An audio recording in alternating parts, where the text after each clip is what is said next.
Fala, galerinha, tudo bem com vocês? Espero que sim. Estou de volta atendendo pedidos. Hoje eu vou fazer uma gravação explicando um pouquinho o que é força elétrica e lei de Coulomb.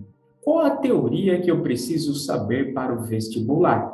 Beleza? Então vou fazer um pequeno compilado de partes importantes aí que eu preciso saber da teoria para depois irmos para os problemas dessa parte. Beleza?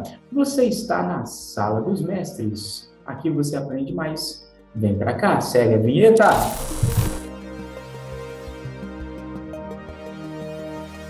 Hoje vamos falar um pouquinho, então, sobre o item eletrostática. E o que isso, qual é a relevância que isso tem para os meus vestibulares? Pessoal, uma questãozinha de lei de Coulomb, força elétrica ou campo elétrico, ele cai muito tanto na sua primeira quanto na sua segunda fase. É uma parte muito relevante aí dos vestibulares. Lembrando que tanto força elétrica quanto campo elétrico, eles representam grandezas vetoriais, possuem módulo, direção e sentido. Então é necessário que muitas vezes eu lembre de vetores, tudo bem? Mas vamos lá, vou fazer aqui uma pequena apresentação para que você entenda o que vem a ser eletrostática e, mais especificamente, força elétrica e lei de Coulomb, nessa primeira parte. Vamos lá. Pessoal, vamos lá então. Eletrostática, qual é o significado deste item para nós? É o ramo da física que estuda as cargas elétricas em repouso e as interações atrativas ou repulsivas que ocorrem entre elas. Eletrostática, então, nós não vamos pensar, nesse momento, em movimentações de cargas elétricas ou interações mais complexas. Nós vamos pensar em cargas elétricas em repousos ou apenas nas interações atrativas e repulsivas que ocorrem entre elas, beleza? Para isso, nós vamos lembrar de alguns princípios da eletrostática. Quais seriam, pessoal? Nós precisamos entender que quando eu tenho duas cargas elétricas, uma próxima à outra, vai surgir entre elas um par de forças, ou seja, é aquela famosa lei de Newton que a gente chama de ação e reação. Então, se eu tenho duas cargas elétricas próximas, a força que a carga da esquerda faz sobre a direita é a mesma força que a carga da direita faz sobre a carga da esquerda. Nós temos força de mesma intensidade, ok? Mesmo módulo, né? Mesma intensidade, mesma direção e sentido oposto. Sempre assim. Então, nós vamos pensar que cargas de mesmo sinal ocorre sempre uma repulsão entre elas. E cargas de sinal opostos, nós vamos pensar sempre em uma atração. Belezinha? Então, olha só. Se eu tivesse, porventura, um corpo negativo nas proximidades de um corpo neutro, o que aconteceria? Bom, pessoal, primeiramente, nós precisamos lembrar o seguinte: um corpo neutro não significa que ele não tem carga elétrica. Um corpo neutro tem o mesmo número de prótons e elétrons. Então, eu tenho uma situação de equilíbrio. Então, quando a gente diz que um corpo neutro tem carga zero, é porque ele está numa situação de equilíbrio eletrostático. Ele tem o mesmo número de prótons e elétrons. Um corpo positivo significa que ele tem falta de elétrons. Ele tem menos elétrons que prótons, tudo bem? Um corpo negativo é o oposto. Eu tenho excesso de elétrons.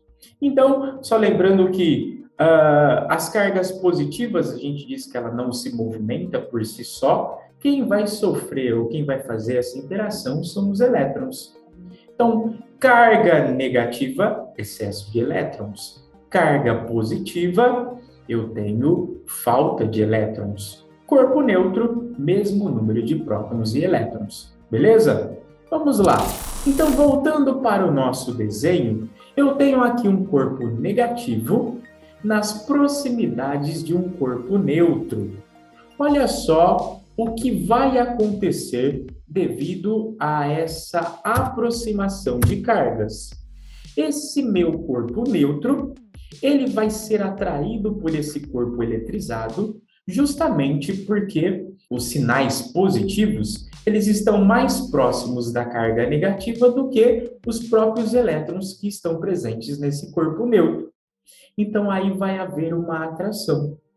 Então, eu posso dizer que todo corpo eletrizado por indução eletrostática sempre atrai um corpo neutro.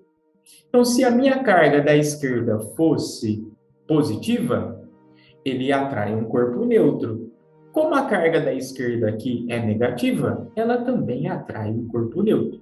O corpo neutro sempre vai ser atraído por um corpo eletrizado, porque nesse corpo neutro existe uma aproximação de cargas de sinais opostos do que do lado direito. Beleza? Vamos pensar sempre assim. E vamos trabalhar também com a conservação da carga elétrica. Olha só, gente. Se eu tenho um corpo neutro, se porventura ele for encostado num corpo eletrizado negativamente, haverá distribuição de cargas elétricas. Eu não vou perder e não vou ganhar carga elétrica, eu vou apenas distribuir. Então, a somatória das cargas que eu tenho antes precisa ser idêntico à somatória das cargas que eu tenho depois. Repare que aqui eu não ganhei e não perdi nenhum elétron, eu apenas distribuí. Tudo bem? Então, aqui a gente fez uma representação com 8 elétrons e depois do contato, teve a média aritmética das cargas. Eletrização por contato, eu vou pensar sempre em média aritmética. Belezinha? A carga elétrica ela é quantizada, ou seja, sua unidade no sistema internacional será o Coulomb.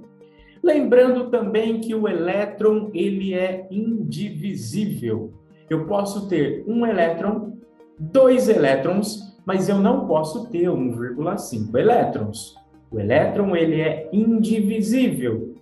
E quando a gente trabalha com carga elétrica, eu vou usar como unidade no sistema internacional o Coulomb, sempre o Coulomb, beleza?